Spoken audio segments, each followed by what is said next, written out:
Bonsoir à toutes et à tous, c'est Stéphane, prochaine fois lié. Je vous remercie de me retrouver chez moi et donc chez vous. Je sais que j'ai sorti une vidéo déjà le 27 qui était préenregistrée, que j'avais sortie avant de partir en vacances. Entre-temps, je suis tombé malade assez sévèrement. Mais c'est pas pour ça que je reprends la parole une deuxième fois. On vient d'apprendre une très mauvaise nouvelle. Notre camarade Vlanx, malheureusement, est décédé. Il y a quelques heures, il souffrait malheureusement d'un Covid long, qui l'a beaucoup affaibli. Il a dû vivre avec des douleurs chroniques pendant des mois et des mois et des mois. Il n'avait vraiment aucune envie de mourir, mais il n'en pouvait plus. Voilà, il n'en pouvait vraiment plus. Je vous en parle parce que Vlanx a été un des camarades qui m'a vraiment beaucoup soutenu, en particulier autour des soucis qu'il y avait eu avec Monsieur Sam, Astronogeek, etc. Et il s'était offusqué de ce qui était arrivé à Doomit, à Martin Eden, au Social Club, etc. Et on avait beaucoup échangé autour de ça parce qu'il a vu quelques soucis aussi avec ces personnes-là par le passé. Et voilà, il m'avait vraiment beaucoup soutenu à plusieurs reprises, par message privé et aussi sur Twitter. Et malheureusement, j'ai pas trop pu lui rendre l'appareil. Et il raconte quelque chose qu'il faut continuer à dire, c'est que en France, malheureusement, on prend mal en charge les patients qui souffrent parce que nos services publics sont abîmés, très abîmés. Et l'hôpital n'a pas beaucoup de solutions en fait pour les personnes qui ont des douleurs. La douleur n'est pas toujours considérée comme une maladie. La douleur est souvent considérée comme un symptôme.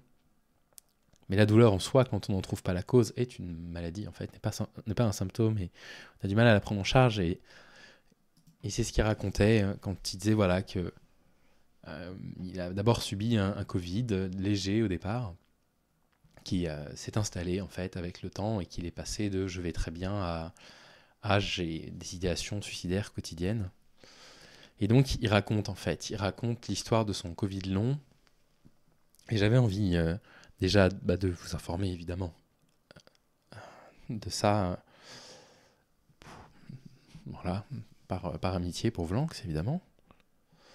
Et puis aussi de rappeler qu'on parle assez peu finalement de toutes ces personnes qui souffrent chroniquement, qui peuvent avoir ces handicaps invisibles à l'œil nu.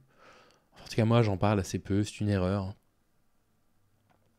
Ce sont des personnes qui n'ont pas tant de solutions que ça. Et donc vous vous rendez compte qu'à fin décembre il tombe malade, c'est ce qu'il explique là, il a commencé à avoir des symptômes qui ressemblaient à de la grippe ou du Covid fin décembre. Il a eu une perte d'odorat pendant plusieurs semaines, c'était l'indice effectivement du Covid. Puis il a eu des symptômes qui n'ont pas passé depuis, des douleurs d'estomac, des nausées, des douleurs musculaires, un malaise général. Il s'est dit que ça allait passer, mais après 2 semaines à endurer ça, il était assez faible pour faire les tâches quotidiennes de base. Il est rentré chez ses parents, ça s'est pas arrangé. Il a perdu la capacité de s'endormir ou même de faire des siestes, donc il n'arrivait plus à se reposer. S'allonger et se reposer, ça a toujours été un remède miracle pour lui, mais à présent, voilà, ça faisait qu'amplifier son malaise. Il explique qu'il a fait beaucoup de tests, notamment sur une ulcération gastrique, mais tout était négatif. Qu'il prenait beaucoup d'antiacides depuis 1 mois, des inhibiteurs de pompe à protons en grosse dose, mais que ça n'a pas changé grand-chose. Pour pouvoir dormir quelques heures, il fallait qu'il prenne beaucoup de somnifères, du Xanax. Il dort maximum 3 heures par nuit, plutôt ce qu'il appelle des blackouts, avec quelques rendormissements et des rêves lucides assez étranges. Et au bout d'un moment, il s'est senti épuisé de façon générale, les douleurs constantes pendant la journée, il a fini par craquer nerveusement. Il avait parfois quelques soirs, quelques heures de répit, où il se retrouvait avec un état normal, comme au moment où il rédigeait ce thread. Mais malheureusement, les douleurs reprennent le lendemain. Et à chaque fois, ça lui rappelle du coup la crise qu'il a subie. Et donc il explique qu'il n'arrivait plus à travailler, à dormir, à se reposer, à se détendre, qu'il a eu des idées noires, qu'il a eu des rendez-vous chez le psychiatre, que ça a réglé la partie psychique de ses soucis, mais que ça n'a pas réglé ses problèmes physiques. que bah voilà, il rentre dans une phase d'errance médicale à durée indéterminée, que c'est dur moralement. L'espoir qu'il développait à ce moment-là, c'était que ce soit un Covid long, qui finira par passer, même s'il ne voyait pas d'indice d'amélioration. Il voit que sur des forums, il y a des personnes qui sont dans une vraie errance médicale depuis des mois, des années, voire des décennies. Et il dit, voilà, si mes journées étaient au moins un tout petit peu réjouissantes parfois, je pourrais le supporter. Mais en ce moment, ça n'est pas le cas. Ou alors, il faudrait qu'il devienne indifférent à la douleur. Enfin bref. Mais bon, il était très, très fragilisé par la douleur chronique. Il est en arrêt de travail. Il pense qu'il perdra son emploi sauf guérison miraculeuse. Et donc, évidemment, tout ça ajoute à sa détresse. Il explique qu'il ne savait pas trop pourquoi il faisait ce trade. Il nous remerciait de l'avoir lu. Il nous demandait si on avait des pistes à partager à ce sujet-là. Et donc, voilà, moi, je l'avais recontacté à ce moment-là. Donc ça, c'est du 19 février. Malheureusement, nos derniers échanges datent du 22. Je n'ai pas eu de nouvelles après le 22.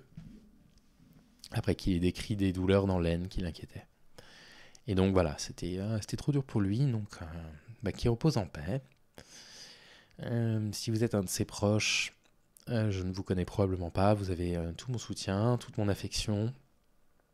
Voilà, j'espère que la famille a les moyens de lui offrir la cérémonie qu'il mérite, parce que c'est un chic type. Et comme je vous dis, voilà, il avait été très très soutenant avec moi, alors qu'il ne me connaissait pas. Voilà. Et je regrette de ne pas avoir pu lui apporter le réconfort que lui m'avait apporté dans ces moments-là. Et l'occasion de rappeler que militer pour des politiques progressistes, c'est également militer pour une meilleure prise en charge du handicap, de la douleur chronique, pour protéger nos services publics, pour éviter ce genre de choses. Voilà, on perd un camarade et c'est pas juste. C'est ainsi. Bonne soirée.